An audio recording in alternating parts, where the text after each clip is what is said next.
اعوذ باللہ من الشیطان الرجیم بسم اللہ الرحمن الرحیم. ڈیئر اسٹوڈنٹس، السلام علیکم ورحمۃ اللہ وبرکاتہ.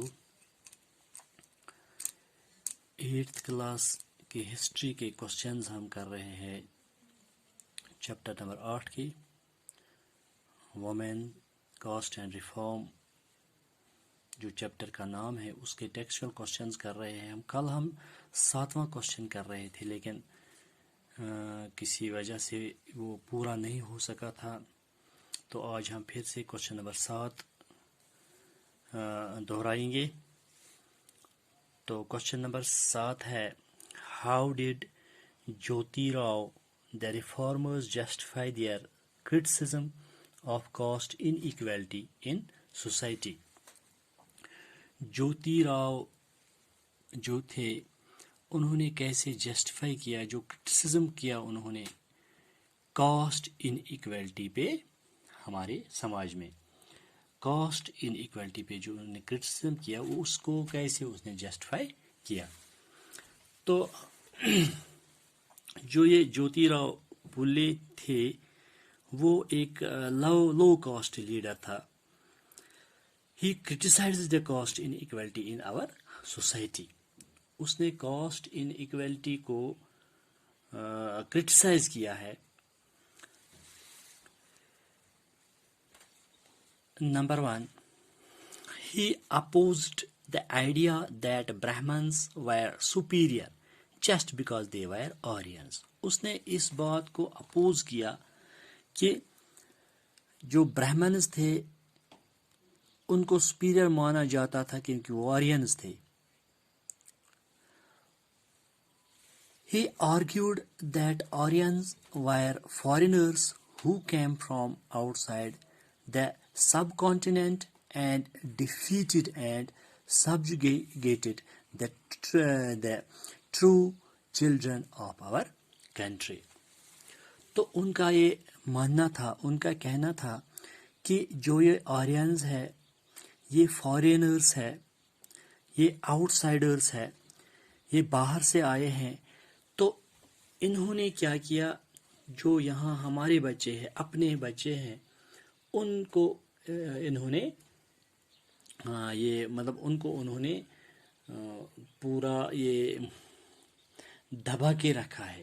یعنی وہ اچھی طرح سے پڑھ نہیں سکتے ہیں، وہ اچھی طرح سے سماج میں اٹھ نہیں بیٹھ سکتے ہیں، وہ اپنے آپ کو ایڈجسٹ نہیں کر پاتے کیونکہ انہوں نے پورا دبا کے رکھا تھا ہمارے اس پورے سماج کو. تو number 2، he claimed that the upper caste had no right to their land and power. In reality, the land belonged to the native of the country.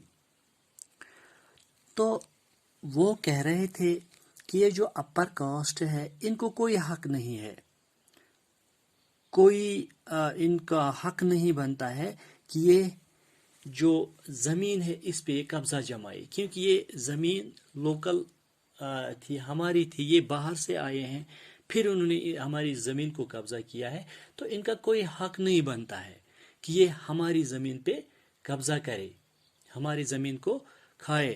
کیونکہ اس سے کیا ہوتا ہے، اس سے جو لوکلز جو ہے، جن کی زمین ہے، جو مالک ہے زمین کے، ان کا وہ مطلب جو حق ہے، حق تلف ہو جاتا ہے، مطلب حق ان کا چھینا جاتا ہے. تو اس لیے انہوں نے کرٹیسزم اس پہ کیا ہے، کرٹیسائز کیا ہے کہ ان کو کوئی حق نہیں ہے کیونکہ یہ باہر سے آئے ہیں، باہر کے لوگ ہیں، ان کو اپنی کوئی زمین نہیں ہے یہاں پہ، تو انہوں نے زبردستی سے یہاں پہ زمین پہ قبضہ کیا ہے. دوسرے ملکوں سے آئے، باہر سے آئے، ہمارے ملک پہ قبضہ کیا ہے. He proposed that Shudras, laboring castes, and Ati Shudras, untouchables, should unite to challenge caste discrimination. تو انہوں نے کیا کیا، انہوں نے جو لیبرنگ کاسٹس اور جو انٹچیبلز تھے، یعنی شودراز اتی شودراز تھے، ان کو یونائٹ ہونے کو کہا. انہوں نے ان کو یونائٹ ہونے کے لیے کہا تاکہ وہ ان جو یہ لوگ تھے ان کا مقابلہ کر سکے، تو اپنے آپ پہ کو انصاف دلا سکے، ان کو انہوں نے بولا کہ آپ یونائٹ ہو جائے، یونائٹ ہو کے آپ ان کے خلاف لڑو۔ نمبر 4،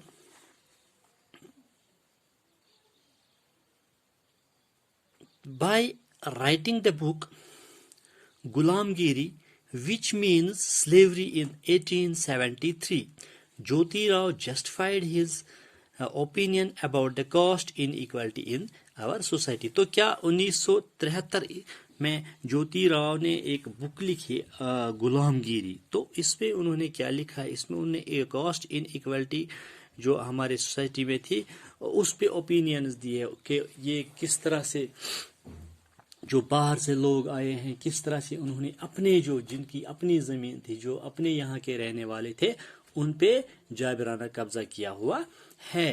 تو اس طرح سے انہوں نے لوگوں کو اکٹھا ہونے کی تلقین کی ہے تاکہ یہ جو ظلم و جبر ہو رہا ہے اس سے لوگ چھٹکارا پا سکے۔